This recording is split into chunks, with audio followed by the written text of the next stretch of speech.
I have to grieve the loss of who I was before while still maintaining who I am now.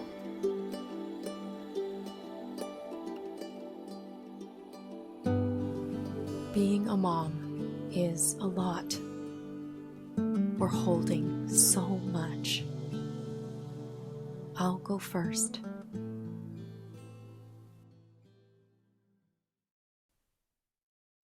In preparation for this day, I devoured the book in a matter of days. We bumped around, up and down on the poorly paved roads. We zoomed past a string of little shops and restaurants, the scent of traditional dishes wafting in through the open bus windows. The bus ride dragged on, but nothing could dampen my spirits.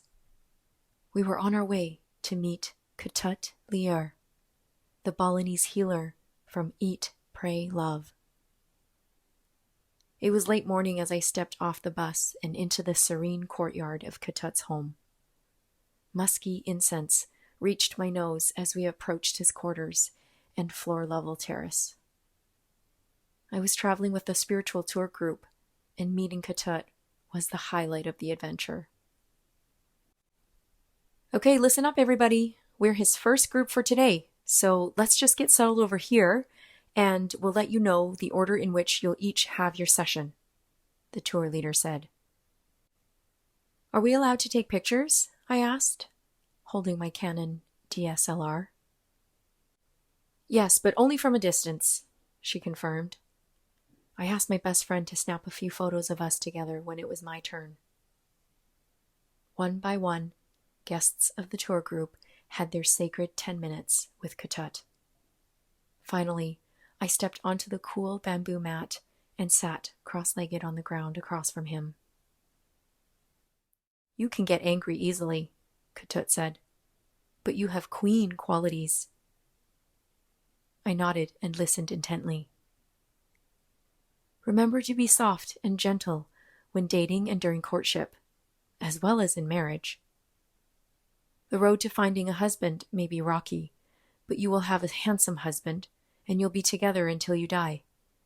You'll also have 2 children, although I don't know their sex. Thank you, Ketut, I said. Anything about my career path or what I'm supposed to do with my life? I'm so lost. My dear, do not worry. You will be very successful at whatever you do. But what is it that I'm supposed to do in this lifetime? You must trust. It will come. My mom had passed away from cancer the year before, and the only way I knew how to go on with my life was to run away from it. I moved twice in 6 months and ended up in the U.S. With Southern California as my base, I traveled the world, chasing spiritual experiences in hopes they would point me in the right direction. I was searching for answers, but wasn't asking the right questions. When my mom got sick, I quit traditional Chinese medicine school to run the family business, which we eventually sold. I say we because the plan was for me to take it over, except that offset printing was 180 degrees from my passions. Chinese medicine was the one intentional path I knew I wanted to walk. But setting it down made me let go of my own story. And after that, everything I picked up was someone else's script. My best friend introduced me to network marketing. I ran hard with it for 8 years, chasing financial freedom, and burned myself out. In my recovery, I turned to writing. I thought I'd write a travel memoir, like Eat, Pray, Love. Every one of those paths was someone else's story for who I was supposed to be. After my mom died, I had a hole where my own story used to be, so I kept trying on other people's versions. But none of them fit me. My borrowing didn't stop, even with kids. It just kept on shifting with me as I continued to look outside of myself for identities. Most would call me a crunchy mom. I chased the Pinterest mom version and nearly drowned.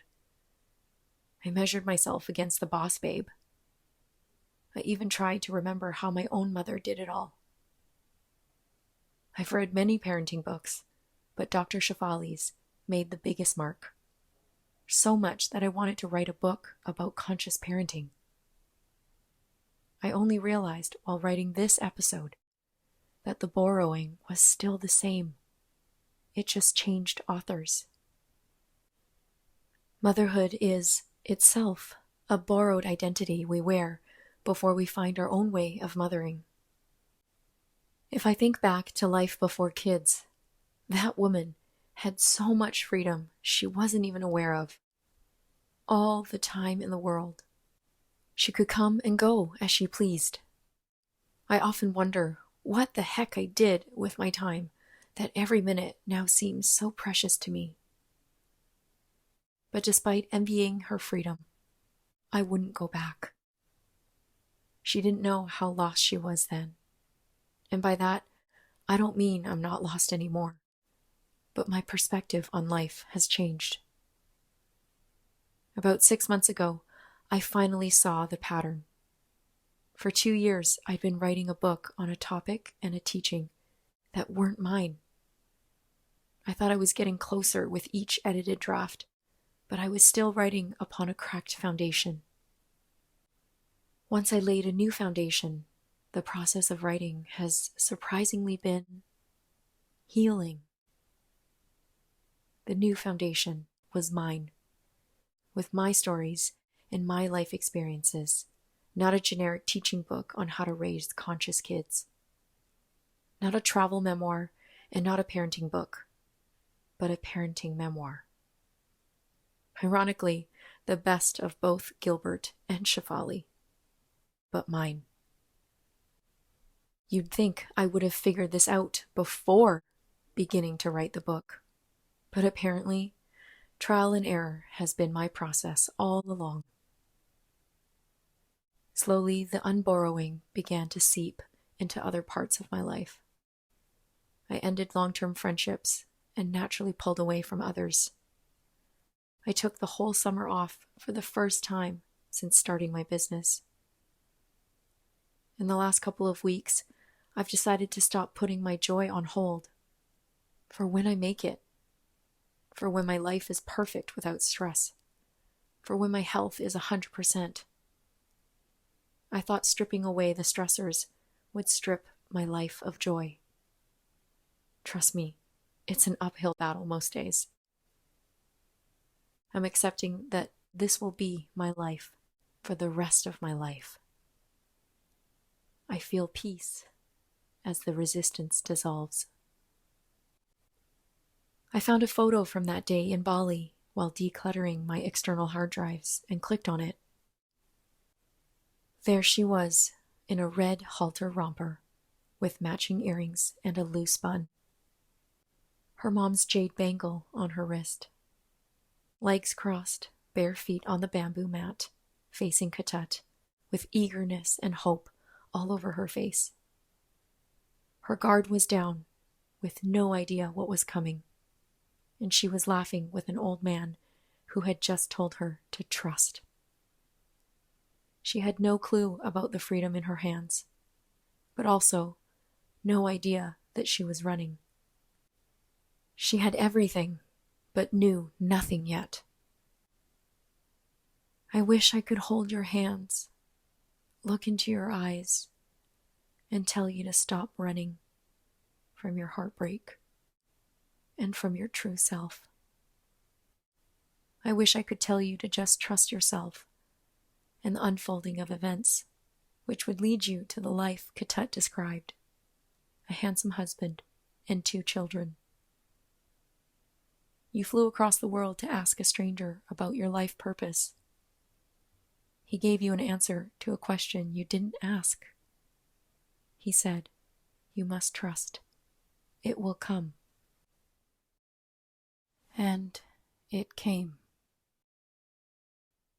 I was too lost to hear it, too busy borrowing from others to hear that the life he described was the purpose.